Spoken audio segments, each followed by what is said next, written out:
Okay, let's get into your reading, Sagittarius. Okay, are you ready? Because there is a person that is going to come into your life very quick, very fast, and you are going to be just flabbergasted. You'll be like, wait, what? Really? Right now? Are you sure? I have manifested that this reading only finds those that it is meant for at this time. So if you are here, I really don't believe that it's a coincidence. I believe that you are here because you are lucky. This message is for you, and it is divine timing. Okay, I want you to claim this energy. Comment down below. It is divine timing. Comment that down below. Seal in the energy. Invite this energy into your life. Okay, I need you to claim it. Remember, everything is energy. In order to be able to receive, we must be willing to give. So give a comment, like the reading, and do subscribe to seal in the intention of this. Because I am telling you, there is a person coming towards you that you will like, that you will respect, that you will find so attractive in their mind, in their thinking, in how they present themselves, in how they talk, in how they come, across. You will feel connected to them. You will feel drawn to them. You will feel excited by them and what they have to offer and what they say and what they do and how they are. You will feel genuinely so excited and just really fulfilled. Really fulfilled. And I want to sit with that word unexpected for a second, okay? Because it's the whole heart of this message. You are not out there searching for this right now. A lot of you have actually stopped looking, and some of you made peace with the idea that maybe this part of your life was just quiet now, and that is exactly why it lands the way it does, okay? The good ones almost never arrive when you're braced for them. They arrive in the middle of an ordinary week when you'd finally stopped bracing at all. The Six of Wands. The Six of Wands here shows a person coming in with serious intent, someone that wants to be with you, someone that wants to progress things with you. And for some of you, you might have someone on your mind where you're like, you know what? I have a person on my mind. And if you really like that person on your mind, it is this person. Because one thing I am seeing here is that this will be a person that you like, okay? So if you are really like, oh, I don't want that other person. I don't want this person. I just want this. You will get this. You will get that you really want, okay? I'm telling you, it's almost like your true deepest desire will manifest. And the Six of Wands shows a rider on a white horse, okay? A laurel wreath on their head and a laurel tied to their staff. A crowd walking alongside them. This is the victory card. The card of someone arriving already crowned. Someone who has decided and is on their way. And that's the energy of this person, okay? They're not coming toward you unsure.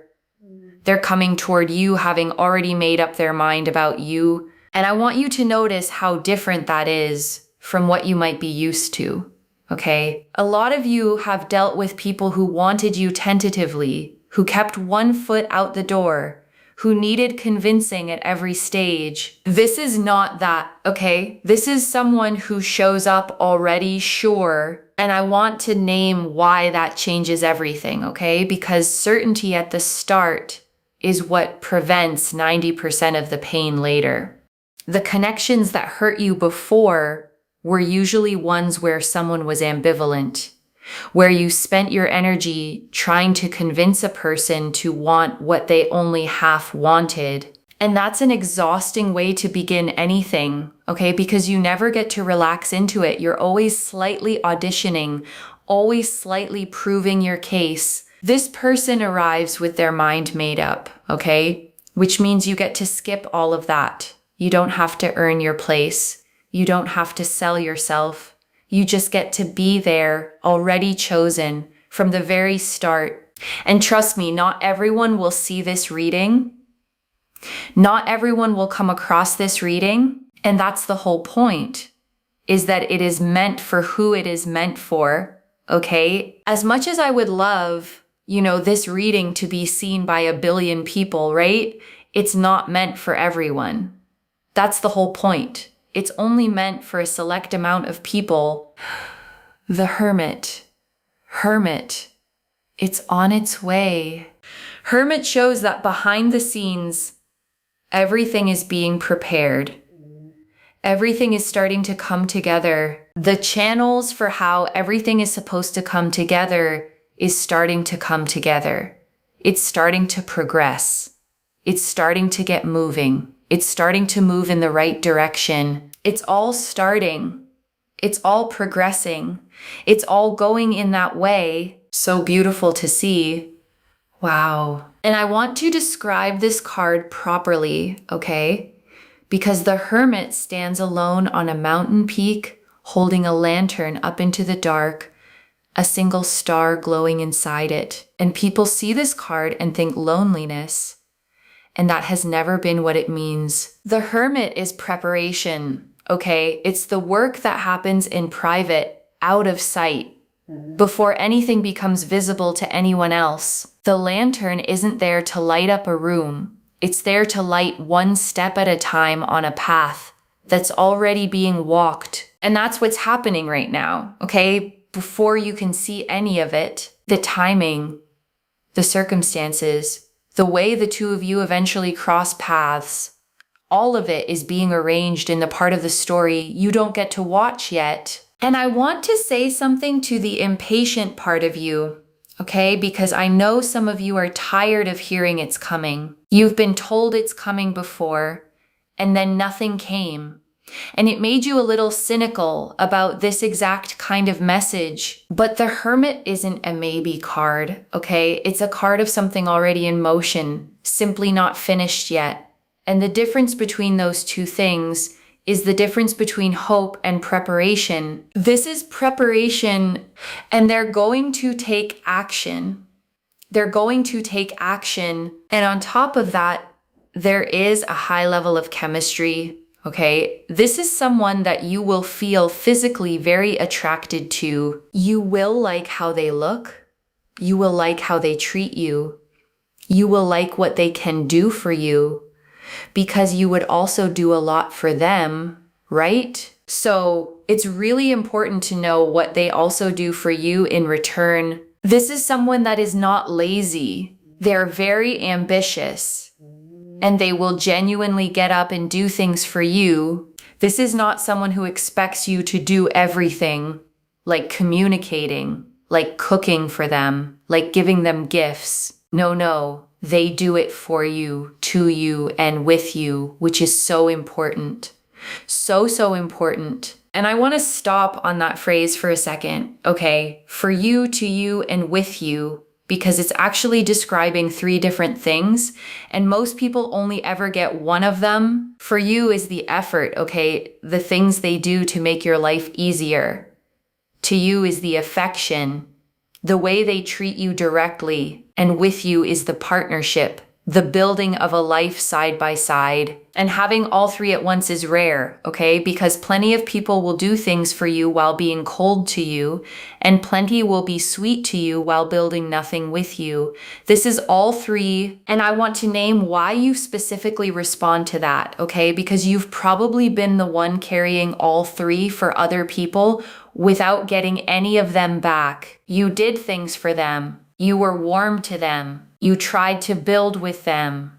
And you kept ending up in situations where you were the only one doing it. And that does something to a person over time, okay? You start to assume that's just what love is, that it's supposed to be lopsided, that being the one who gives more is simply the role you got assigned. It isn't, okay?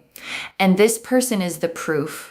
Because for the first time, the effort is going to be mutual, and mutual is going to feel almost strange to you at first, simply because you're not used to it. This is not someone that sort of abandons you. No one has time for that, okay?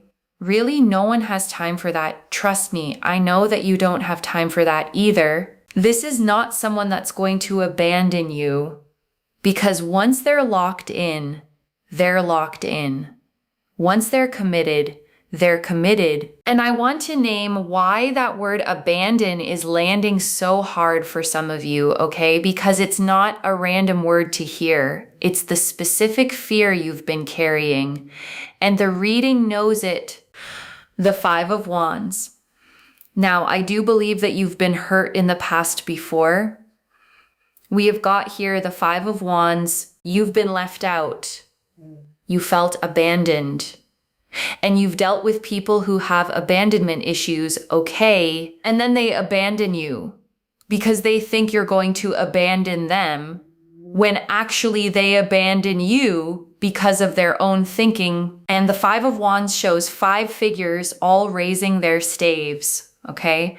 And if you look closely, none of the staves are actually landing on anyone. It looks like a brawl, but it's really just chaos. A lot of movement and noise with nobody actually connecting. And that's what those old situations were, okay? Not real fights about real things, just people swinging out of their own fear and you standing in the middle of it, wondering what you did wrong. You did nothing wrong, okay? You were caught in somebody else's panic and you mistook it for something about you. You have been hurt before. However, you have not let that define you. And I think that is your strongest, that's like the strongest thing, about you is that you don't let failure define you. It hurts and you think about it. And yes, you can cry over it, but you don't let it define you. Like that isn't who you are. And you know that. You know that. You know that what is all about you is the fact that you work really hard. You put a lot of effort into people. You try your best. You give a lot of time, energy, and effort. And you know that that is what defines you. Your character defines you in terms of how much you are willing to go, right? But what doesn't define you is how people treat you. And you're starting to realize that more and more and more. And I want to sit with that distinction, okay, because it's one of the most important things in this whole reading. How you treat people is who you are. How people treat you is who they are. Those are 2 separate ledgers. And for a long time, you've been reading someone else's behavior as if it were a verdict on your worth. It never was, okay? Someone treating you badly was always information about them. And never once information about you. And I want to stay here a moment longer, okay? Because this is the part of the reading I most want you to take with you. You have spent years collecting evidence about yourself from the behavior of people who weren't well. Someone left and you asked what was wrong with you. Someone went cold and you searched yourself for the reason. Someone couldn't love you properly and you quietly concluded it must be because you weren't quite enough. And none of that was ever true, okay? A person with abandonment wounds will leave the kindest, most loyal partner alive. Not because of anything that partner did, but because staying felt more frightening to them than leaving. So please stop holding their exits as your report card, okay? They were running from their own fear.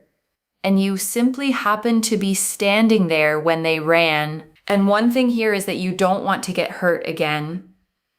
It is one of your fears, but at the same time, you're starting to realize, and I've said this before, the bird and the branch analogy, you are starting to become like the bird and the branch. Remember, birds, okay, have wings? They are so confident in their ability to fly if a branch breaks. If they go and sit on a branch and that branch breaks, they're not going to go crying over the fact that that branch broke and they fell down. They will be like, you know what? I got wings. I'm going to fly to another branch. You are becoming like the bird, the branch. You are trusting in your ability to heal, to move forward, to feel good. And I want to add something to that analogy, okay? Because there's a deeper part of it. The bird doesn't trust the branch. The bird trusts its own wings. That's the whole thing. The security was never supposed to come from the branch holding, okay? It was always supposed to come from knowing that even if it didn't, you'd be fine. And that's the shift that's happened in you. You stopped needing the guarantee, okay? And the second you stopped needing it is the exact second you became ready for something that actually lasts. Do I believe that this person is going to break your heart? This next unexpected relationship? No. But you will get into this mindset of, if something does go wrong, I know that I can get through anything. If something does go wrong, I will be able to move forward. I will be okay. I can bounce back from this. But the funny thing is, once you get into that mindset, this person will not break your heart. It's just that I feel in the past, right? You've kind of poured everything into a person. Like your entire life, your universe revolves around this person, and then something happens, and then you feel like your entire world has crumbled. Well, now you go into this unexpected relationship very prepared that if anything happens, you got yourself, like the bird has its wings even if the branch breaks, but you won't need to use it. You won't need to exercise that situation. Why? Because this person actually stays in your life long term. However, because you are prepared and you've learned so much and you've healed and you've grown and you know how to get through those tough situations, what's funny is you won't have to exercise it. But anyways, the whole point of this is that it's a blessing, right? It's literally a blessing. And I want to sit with that, okay? Because there's something almost poetic in it. The healing you did was never wasted, even though you're not going to need it in the way you learned it. You built the strength for a storm that this particular relationship is never going to bring, but you get to keep the strength. Okay, it becomes something else now, not armor against this person, but a quiet steadiness inside you that makes the whole thing easier to enjoy.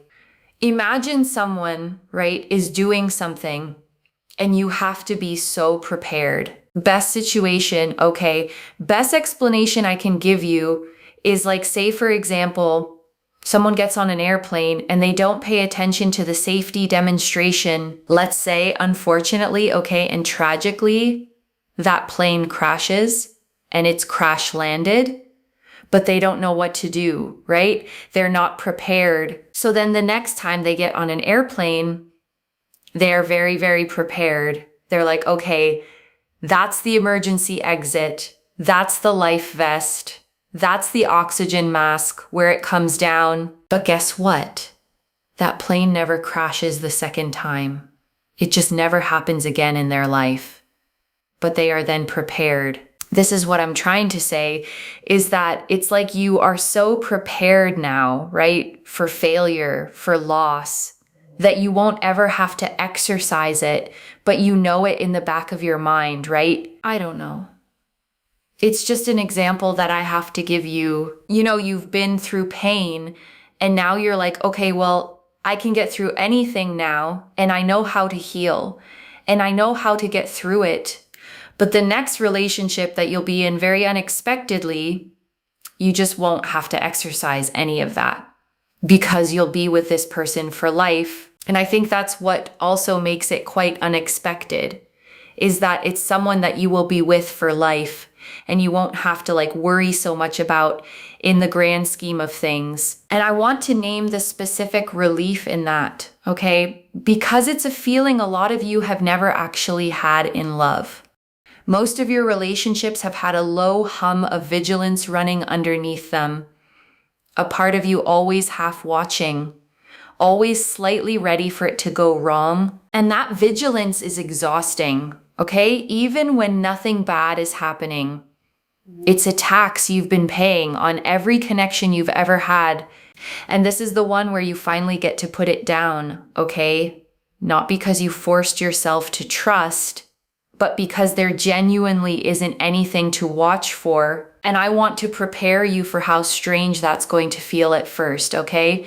Because peace is disorienting to a nervous system that learned to survive on alertness. Some of you are going to be in a genuinely good, calm relationship and catch yourself waiting for the other shoe to drop, almost missing the chaos simply because it's what you knew. And that's not a sign something's wrong, okay? It's a sign something's finally right and your body just hasn't caught up to it yet. Give it time. Calm stops feeling like boredom and starts feeling like home. But it takes a while, and that's completely normal. And this is someone that is you and them. You're like a team. Teamwork makes the dream work. Like you will be a team with this person. Every relationship is about teamwork, even between a pet and its owner, even between countries. Like teamwork, is so important. That relation is so important. This person is someone that will ask for your opinion on everything. Like, oh, should we do this? How about this? What about this day? What about that day? Or, should we get this fixed? This is someone that really takes your opinion into consideration. And I want to name why that's a bigger deal than it sounds, okay? Because being asked for your opinion is one of the quietest forms of respect there is. It means they see you as someone whose judgment adds something, not as someone to be managed around. And a lot of you have been in the other kind of arrangement, okay? Where decisions got made and then announced to you, where your input was a formality and not an actual influence on anything. This is not that, okay? This is a person who genuinely wants to know what you think before the thing is decided, because they're not building their life and letting you visit it. They're building it with you. If you say something like, oh my God, look at that bird outside, they will take so much interest at looking at that because it matters to them that you found something that is worth pointing out, okay? Not them ignoring you. And I want to stay on that small example, okay? Because it's actually the most telling thing in the entire reading. The bird outside the window doesn't matter, not really. But you mattering enough that your delight becomes their interest, that matters enormously. Because that's the difference between being loved and being tolerated, okay? Tolerance ignores the bird. Love looks where you're pointing, not because of the bird, but because you're the one who pointed. And I want you to hold that as your standard now, okay? Because you've had less than that before and told yourself it was enough. Someone who looks where you point every time. That's the floor now, not the ceiling. And also 5 of Wands again, trying to just get through the past, and trying to just shift those feelings of failure in the past to realize that your past does not define you, okay? Your past does not define you. And I want to say that back to you one more time slowly, okay? Because it's the sentence the whole reading keeps circling. Your past does not define you. The people who left, the ones who swung out of their own fear, the version of love that felt like constant vigilance, none of that is a description of who you are or a prediction of what you get to have. It was a chapter, okay? And chapters end. Co-create. Wow, look at this. So we have here co-create, okay? If you want a family, you will have a family. If you want children, you will have children. If you want, like a lot of love in that sense, it is absolutely there. It's not too late. And I want to say that line again, okay? It's not too late, because I think a specific group of you needed to hear exactly that. And you felt it land in your chest when I said it. Some of you have been quietly grieving a timeline, okay? A version of your life you thought was supposed to have happened by now. And you'd started to believe the window had closed. And this card came out to tell you it hasn't, okay? Co-creation is the card of building something new with another person from scratch, together. And it does not arrive on anybody else's schedule. And I want to say something specific to the ones counting years, okay? Because I know some of you are doing the math right now in the back of your mind, measuring how much time you think you have left for the life you wanted. And I want you to put the math down for a second, okay? Because that particular arithmetic has never once been accurate. People meet the love of their life at every age there is. People start families on timelines that would have terrified their younger selves. And it works out beautifully anyway. The calendar in your head, okay, the one that says it was supposed to happen by now, you inherited that from somewhere. It was never a real deadline. It was just a story about when things are meant to happen. And stories can be wrong. This card is telling you yours was, okay, in the best possible way. We have here co-creation. This is going to be an unexpected relationship because it's one that is going to last for life. It is one that can allow you to have your own family. And it is one that is going to be for the long term, which is why it's unexpected, because it just comes together so beautifully. And I want to explain why the word co-create matters more than just family, okay? Because it's telling you something about the shape of this whole thing. You are not being handed a finished life to step into. You're being given a partner to build one with. And those are completely different, okay? Stepping into someone's finished life makes you a guest in it. Building one together makes you an equal in it. An equal is the only version that ever actually lasts. And I want to speak to the part of you that's a little scared of good news, okay? Because there's usually one in readings like this. Some of you have been disappointed enough times that hope itself now feels dangerous. Like letting yourself believe it is just setting up the next fall. And I understand that completely, okay? But I want you to notice something. The bird doesn't refuse to land on branches because one broke before. It still lands. It still rests. It simply carries the quiet knowledge that its wings work either way. That's the invitation here, okay? Not to protect yourself by expecting nothing, but to let yourself land fully, knowing you're safe now no matter what. And I want to prepare you for how this actually shows up, okay? Because the word unexpected keeps coming through, and I don't want you missing it while you wait for something dramatic. It's going to feel ordinary at first, okay? It might be someone you don't clock as significant right away, someone who arrives sideways into your life through a situation that has nothing to do with dating. And that's exactly why it works, okay? Because you won't have your guard up for it. You won't be performing. You'll just be yourself.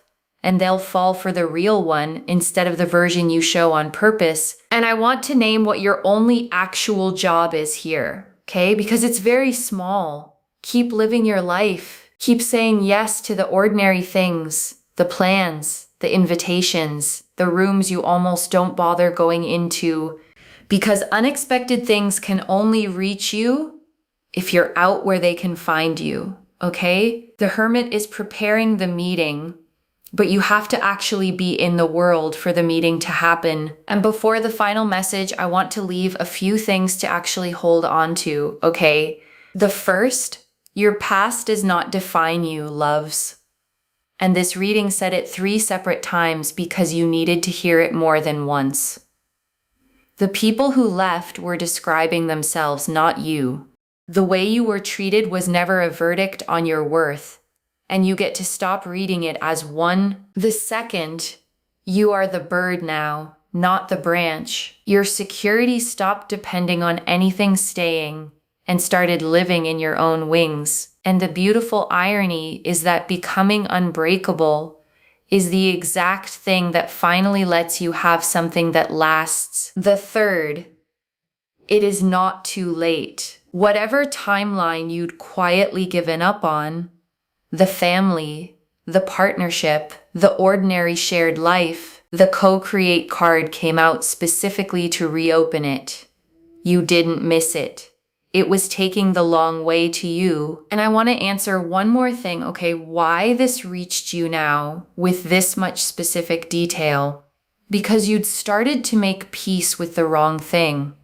Not peace with your life, which is healthy, but peace with the idea that the love part was maybe just done for you. And it isn't, okay, and you were meant to be told that before you settled any deeper into believing it. I don't pull the Six of Wands, the Hermit, the Five of Wands, and a co-create card all agreeing this specifically by accident, and I wouldn't tell you it's on its way if the energy behind it wasn't this consistent. And I want to speak to the small doubting part of you for a second, okay? The one quietly thinking, but this kind of thing doesn't happen to me.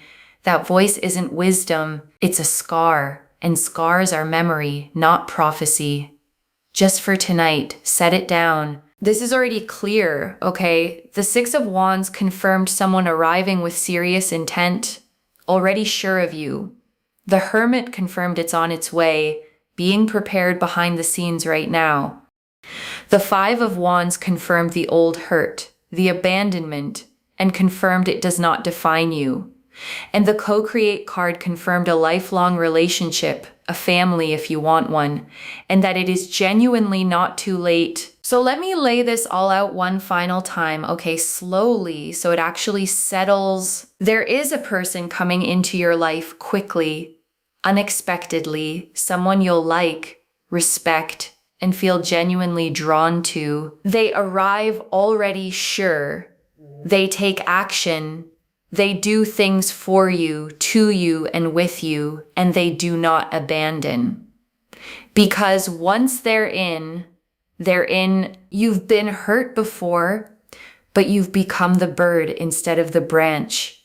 And the strength you built is a blessing you'll get to keep and never have to use against this one. And it lasts, okay? A real lifelong co-created thing with a family in it, if that's what you want. One message. You became the bird that trusts its own wings. That's the exact moment love stopped being something you could lose. If this resonated, loves, let me know what hit hardest and claim it down below. I genuinely read every comment, okay? Even the ones I can't always reply to individually.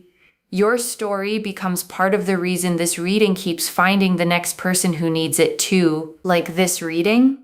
And make sure that you're subscribed, and I'll see you in the next one. Wherever you're watching this from, okay, I want you to actually feel this settle in before you go. You spent a long time being the one who poured everything in, okay? The one who tried harder, who gave more, who kept believing in people, who kept swinging out of their own fear and calling it your fault. And it would have been so easy to become hard after all of that, okay? To decide love wasn't for you, to stop landing on branches altogether. You didn't do that, okay? You healed instead, which is so much harder and so much braver. And that's the exact reason the next one is different. Because you're not arriving to it broken and hoping, you're arriving to it whole, with wings you trust, finally ready to land somewhere that holds. Take care of yourself. Bye, loves.